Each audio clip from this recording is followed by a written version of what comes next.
Ça, c'est le bonus 333. C'est celui qui vient après l'épisode 333. Vous avez regardé l'épisode 333 ou écouté l'épisode 333. Vous savez donc, a priori, qui sont les chroniqueurs cette semaine. Il s'agit de Sébastien, qui, pour l'occasion, parle comme le Père Noël et s'habille comme lui aussi. Et de l'autre côté, nous avons Benoît, qui lui s'habille comme les fans du Père Noël, avec son pull de Noël. Salut Benoît. Salut. Le bonus, 15 minutes maximum pour parler de ce dont on n'a pas parlé dans l'épisode qui précédait, et donc on va pas traîner parce qu'il y a du pain sur la planche, il y a quand même quelques sujets. Sébastien, on va commencer avec toi. Tu voulais parler quand on construit un processeur dans Minecraft. C'est bizarre. Vous avez bien entendu. Il n'y a pas de faute de frappe, c'est bien.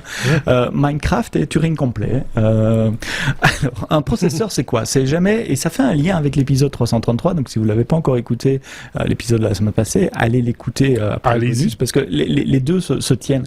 Un processeur, c'est quoi ? C'est jamais que des portes logiques, des gates qui font des et, des ou exclusifs.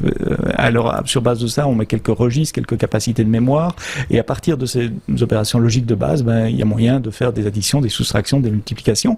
Et une fois qu'on a ça, on peut commencer à créer des choses un peu plus complexes.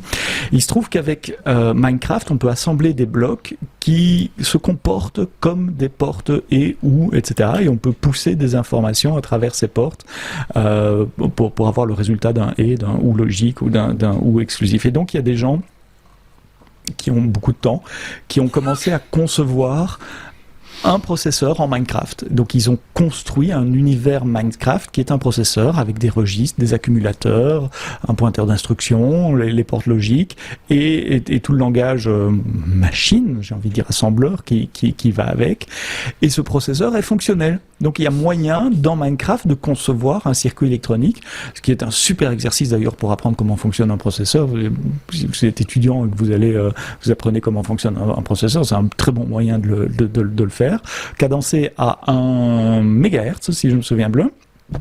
Et non seulement ils ont réussi à faire le processeur, mais ils arrivent aussi à définir en Minecraft les instructions, c'est-à-dire en assemblant des blocs Minecraft, je suppose un peu à la méthode des cartes perforées, de faire des blocs d'instructions que le processeur Minecraft peut exécuter. Donc non seulement ils ont construit le processeur dans Minecraft, mais ils ont aussi construit des mondes, des univers qui sont des applications. Et donc l'appli d'exemple, c'est un Tetris. Et ils ont réussi à concevoir la machine qui exécute et le code, j'espère que je suis clair, en Minecraft pour faire des jeux dans Minecraft. Donc Minecraft est Turing complet, une machine Turing complète est une machine qui, en théorie en tout cas, peut exécuter n'importe quel problème sans prendre en considération des limites de temps ou de mémoire. Ça me fout la trouille. Tes sujets me foutent. Il y a des mecs qui pensent à des trucs comme ça. Voilà, on mettra le lien évidemment comme chaque fois vers cette news, et il y a une petite vidéo explicative où ils ont quand même bossé pendant des mois, les mecs, pour arriver à ce résultat-là. Mais c'est voilà. Je sais pas ce qu'en pense Benoît rapidement. Les mecs qui ont beaucoup de temps libre. Donc ça à foutre, tu veux dire. Mais donc voilà, moi ça me voilà. Moi je vois Snake à l'écran. Je sais pas si parce que tu parles de Tetris, pardon, et je vois qu'ils ont fait. C'est Snake plutôt. Oui, je pense que c'est Snake. Je suis nul en jeu. Voilà. Ah oui, sur celui-là. Ah non, mais j'en ai un autre où il y a. Si tu scrolles un peu, tu scrolles un peu dans l'article un peu plus bas, il y a un Tetris. D'accord. C'est dans cette vidéo-là qu'il. Non, pas là. Peut-être dans la vidéo. Alors, peu importe. On va pas en faire un. Donc ils en ont fait plusieurs. C'est bien la preuve que le système peut. Oui, c'est ça. Moi, ça me flingue à chaque fois ce genre de truc. C'est cinglé ces gens. Benoît, toujours plus haut. C'est le titre de ton sujet. Moi là, sur le coup, je suis largué. Toujours plus. Aller plus haut. Qui va toujours plus haut. Non, en fait, ça fait un moment que Sony et d'autres d'ailleurs nous proposent des capteurs d'images qu'on appelle back illuminated ou backlit, donc des capteurs d'images où on les monte en couches en fait. Donc on a une couche qui va être l'électronique servant à décoder l'image, et puis au-dessus on va avoir le capteur et du coup ça permet d'avoir des pixels plus gros et d'avoir des images de meilleure qualité. Ça fait une dizaine d'années maintenant qu'ils ont sorti ce genre de truc, et là Sony va un peu plus haut avec une couche plus haute. Ils avaient 2 couches, maintenant ils font 3 couches. tu vois, comme un gâteau, on rajoute des couches avec de la crème entre eux. Et donc le principe, c'est qu'ils se sont rendus compte que la partie supérieure, le pixel, la partie supérieure du pixel pouvait elle-même être divisée en deux, et les deux couches pouvaient être les unes sur les autres. Je ne vais pas rentrer plus en détail dans le sujet parce que ça va être un peu technique, mais ça veut dire que dans pas très longtemps, on va avoir des smartphones avec des capteurs qui vont être beaucoup plus efficaces, avec des pixels beaucoup plus grands, et donc la capacité soit d'avoir des résolutions beaucoup plus élevées, soit des images qui seront vachement meilleures quand on sera à l'intérieur et qu'il fait sombre, par exemple, parce qu'on est en train de découper sa bûche de Noël. Par exemple. Ça fait un peu relais d'une news dont on a parlé dans l'épisode 332 avec vos petits camarades, où on parlait des processeurs de future génération qui seront aussi multicouches. On va empiler donc là pour l'instant on grave à plat les différents transistors que compose un processeur, et on va pouvoir maintenant les faire en plusieurs couches, et donc ça répond un peu à la même... Pour réduire la distance des... Oui, c'est ça, pour réduire la distance, et pour sur une surface avec juste un tout petit peu d'épaisseur en plus, avoir le double de composants, et donc on retrouve notre fameuse loi de Moore, et donc et tout le monde est heureux avec ça. Et donc ici on est un peu, en fait je pense qu'on a simplement réglé un problème industriel de façon de fabriquer les choses qui permettent aujourd'hui de faire plus de choses en multicouches quelque part. C'est un peu réducteur évidemment tel que je le dis, mais c'est un peu ça, l'impression que ça donne. Quand on est... c'est quoi ce titre? Quand on est porc, on reste porc. Copain comme cochon, comme disait l'autre Sébastien. Copain de quoi s'agit-il? Oui, balance ton porc, et balance ton porc n'importe où, y compris dans le métaverse. Métaverse, c'est cet univers en 3 dimensions qu'a lancé Meta ex Facebook. Vous êtes au courant certainement si vous écoutez les podcasts. Oui, enfin, ils n'ont pas inventé le métaverse. Je voudrais je le rectifie à chaque fois parce que tous les chroniqueurs le disent. Ils ont lancé un truc qui s'appelle, mais ils n'ont pas lancé le métaverse. Le métaverse existe depuis plus de 10 ans. Et depuis 20 ans, Second Life. Même 20 ans. Des meetings donc, avec des clients de Second Life au début des années 2000. Mark Zuckerberg a réussi un coup marketing fantastique, c'est de s'approprier le nom, en fait, le mot métaverse. Mais ils n'ont rien inventé quoi que ce soit dans ce domaine. Je te laisse la parole. Et donc il y avait une femme journaliste qui se baladait dans le métaverse pour tester, et très vite elle était encadrée par des hommes qui venaient regarder quelle était cette étrange créature qui se baladait dans le métaverse. Apparemment ils n'avaient pas l'habitude de voir des femmes, et elle se serait fait, selon elle, mais j'ai tendance à la croire, agresser sexuellement dans le métaverse avec des attouchements en termes d'avatar. Mais enfin bon, pour moi ça change rien, un attouchement ça reste un attouchement non sollicité. Et un peu bousculé par les personnes, les avatars mâles qui étaient présents. Et donc il y a un premier scandale finalement dans le métaverse et un premier besoin de police. Et je me dis que tout ça c'est bien normal, parce que les gens qui vont être dans ces univers entre dimensions, ce sont pas différents. Et des femmes comme vous et moi, et donc on se comporte comme des cochons à la ville, et dans le métaverse et sur les réseaux sociaux et ailleurs.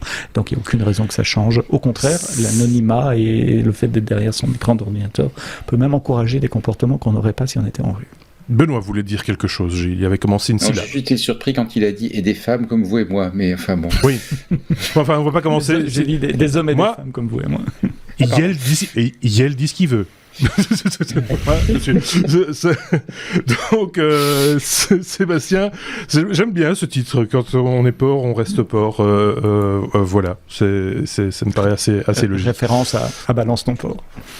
Effectivement. Benoît, je ne comprends pas ton titre, donc je te dis simplement parle. Eh bien, c'est en pensant notamment à notre ami Thierry, on va parler un petit peu de Suisse. Oui. C'est le petit robot Ascento, qui est un robot développé par une université, je pense que c'est à Zurich, en tout cas c'est quelque part en Suisse. Et le robot a cette particularité d'avoir à la fois des roues et des jambes. Donc il est incroyable de déplacer ses jambes, tu vois, en les levant et en les abaissant, ce qui lui permet de sauter. Et puis il a des roues, parce qu'avec des roues on va quand même plus vite quand le terrain est plat, et donc ça lui permet de passer à peu près n'importe où avec ses roues la plupart du temps. Et puis il peut sauter, par exemple, s'il peut monter un escalier ou des choses comme ça. Alors ça fait à peu près 2 ans que l'université a conçu la plateforme Ascento, qu'ils ont fait plein de travaux dessus. Ils ont fait ils ont perfectionné le robot d'une façon qui est vraiment intéressante. C'est incroyable, parce que il passe à peu près partout maintenant. Quand il tombe, il peut se relever. Il est suisse, il est obligé. C'est les montagnes en Suisse, donc c'est. Oui, mais tout à fait. Mais je pense que c'est effectivement ça. Hein, c'est le fait d'être dans un contexte où voilà, ça te fait réfléchir à te dire tiens, comment est-ce qu'on va faire un truc qui passe vraiment partout, et d'où cette versatilité entre les roues et les jambes. Bref. Tout ceci pour dire que après 2 ans d'un travail sur la même plateforme, il est temps de la faire évoluer, la plateforme matérielle, son temps, le logiciel avait beaucoup évolué, et donc ils ont annoncé Ancento Pro, qui est en gros le même concept, 2 jambes et des roulettes, mais au lieu d'avoir des petites roues, ce sont des grandes roues à rayons. Donc ça lui permet d'aller beaucoup plus vite. Dans la vidéo de présentation, il y a un moment, il dépasse Spot, le robot de Boston Dynamics, là c'est un peu amusant et puis il monte un escalier en sautant, donc il reste sur le même principe qu'avant sur certains côtés, et on le voit passer un petit peu partout, et a priori pour les 2 prochaines années le logiciel va évoluer sur cette plateforme Ancento Pro. Ils ont aussi amélioré la batterie qui est maintenant remplaçable rapidement, et ils ont prévu une logique pour pouvoir mettre des capteurs tu vois, qu'on enfiche sur le robot pour le rendre multi-usage. Donc voilà. Il y a une vidéo, on vous la partage aussi en commentaire, en description de ce bonus. Il faut aller la regarder parce qu'elle ce robot est juste magique. Sébastien, il y a plein de choses qui disparaissent en Chine, des CEO de très grosses entreprises, des joueuses de tennis et aussi des influenceuses. Tu vas nous expliquer de quoi il s'agit. Alors là, on ne parle pas de sa disparition physique, mais en tout cas de la disparition de ses comptes en ligne. La reine des influenceuses, Wang Wei, 110 millions de followers, la reine du live stream. Elle a vendu pour 1,3 milliard de dollars de biens et services à travers les pubs qu'elle faisait dans ses live streams. Elle aurait oublié de déclarer au fisc chinois une partie de ses revenus et a été condamnée à verser une amende de 200 millions de dollars US. Et en même temps, ces comptes, on ne parle pas de la disparition de la personne, ici on parle de la disparition de ces comptes sur les médias sociaux chinois, donc les équivalents des Twitter, Facebook et TikTok chinois ont été supprimés. Donc n'oubliez pas de payer vos impôts si vous gagnez un peu d'argent en faisant des vidéos sur Internet. Et si vous êtes chinoise, en particulier. A fortiori. A fortiori. Il nous reste tout juste 2 minutes pour parler de Pocket, Benoît. C'est un sujet qu'on a évoqué au mois d'octobre 2019 déjà, cet appareil. C'est pas tout jeune, hein. Non. Donc le principe, c'est d'abord il arrive maintenant, paraît-il. C'est un petit remplaçant de console type Game Boy. Ou plein d'autres, avec des adaptateurs, plein d'autres consoles de jeux. Et donc le principe, c'est un bel écran, un joli petit, parce que par rapport à l'écran de l'époque, c'est un très bel écran avec une très belle résolution, et la capacité d'émuler en fait les consoles de l'époque, donc le Game Boy, le Game Boy Color, et de transporter, de mettre tous ces jeux dedans. Ce qui est assez intéressant, c'est la manière dont ils font l'émulation, parce qu'on voit il y a pas mal de produits. Enfin moi, ce qui m'a intéressé, manière dont ils font l'émulation, parce qu'il y a pas mal de produits maintenant qui reprennent des vieilles consoles et qui les repackagent et qui font comme ça de la vente à un public un peu nostalgique. Mais là où pendant tout un temps c'était des émulateurs logiciels, il y en a un certain nombre sur Internet, donc les sociétés téléchargeaient l'émulateur logiciel, l'emballaient dans un joli petit emballage et puis ils mettaient ça sur le marché. Puis quelque temps, ce qu'on voit, c'est de plus en plus, on utilise des FPGA, donc des puces programmables, et on programme la puce pour qu'elle se comporte exactement comme la puce d'origine sur le Game Boy d'origine. Et donc voilà, le petit écran va être protégé parce que c'est moderne, donc va être protégé par le même Gorilla Glass qu'on a sur son iPhone. Donc c'est pour le reste, le produit est monté un petit peu en gamme. Pour le reste, le facteur de forme du truc ressemble à une Game Boy, c'est à s'y méprendre, ça de toute façon. Et c'était pour conclure donc ce bonus, bravo messieurs.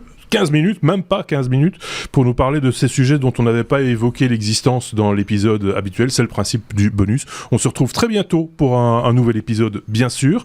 Passez de bonnes fêtes, enfin, en tout cas, un bon réveillon de Nouvel An si on ne s'entend plus. On revient avec un épisode avant la nouvelle année. On vous souhaite déjà une très bonne année 2022. Et toute l'équipe se joint, à moins que nous, ils se disent « Oh non, 2021 déjà, on l'a fait. On a vu ce que ça a donné, donc on va pas commencer commencer à souhaiter des trucs qu'on va pas pouvoir tenir en 2022. C'est terminé ces histoires-là. Si on ne disait rien pour une fois. N'hésitez pas à commenter, à partager les réseaux sociaux, tout ça. Merci en tout cas de nous avoir écoutés. Merci Sébastien. Bye bye. Et à très bientôt, à l'année prochaine.